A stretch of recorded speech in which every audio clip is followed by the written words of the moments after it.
हाँ, ठीक है, हम जानते हैं कि 1576 ईस्वी में हल्दी घाटी का युद्ध हुआ था महाराणा प्रताप एवं अकबर के समय में।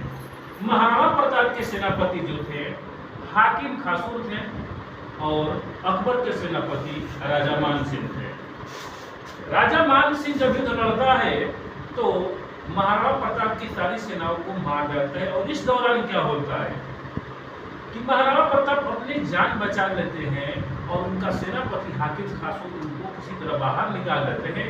अपने घोड़े चेतक पर बैठकर वह बाहर निकल जाते हैं। महाराणा प्रताप इस युद्ध में हार मान जाते हैं और हार जाते हैं और लेकिन कभी भी मुगलों की अधीनता स्वीकार नहीं किए। तो हम आज के टॉपिक में देख रहे हैं कि एक तरफ मेवाड़ के शासक हैं, इसी मेवाड़ के शासक में कभी राणा संगा हुआ करते थे, इसी मेवाड़ की धरती पर कभी राणा संगा राजा हुआ करते थे। उन्हीं के वंशज जो थे मेवाड़ के शासक में राणा उदय सिंह हुए, उदय सिंह के पुत्र महाराणा प्रताप हुए और महाराणा प्रताप के पुत्र अमर सिंह हुए। ठीक मुगल शासक के रूप में देखा जाए तो राणा उदय सिंह के समकालीन मैंने उन्हीं के टाइम पीरियड में जो थे गद्दी पर दिल्ली का आगरा के अकबर थे। महाराणा प्रताप के टाइम में भी अकबर थे और अमर सिंह के समय में भी जहांगीर था। ठीक है, यहाँ पर होता है क्या कि महाराणा प्रताप और राणा उदय प्रताप के समय में मेवाड़ की धरती कभी भी मुगलों की अधीनता स्वीकार नहीं करती है। लेकिन महाराणा प्रताप के पुत्र जो अमर सिंह हुए उन्होंने जहांगीर की अधीनता स्वीकार कर ली और जहांगीर और अमर सिंह के बीच में एक संधि होती है जिसे कहा जाता है चित्तौड़ की संधि।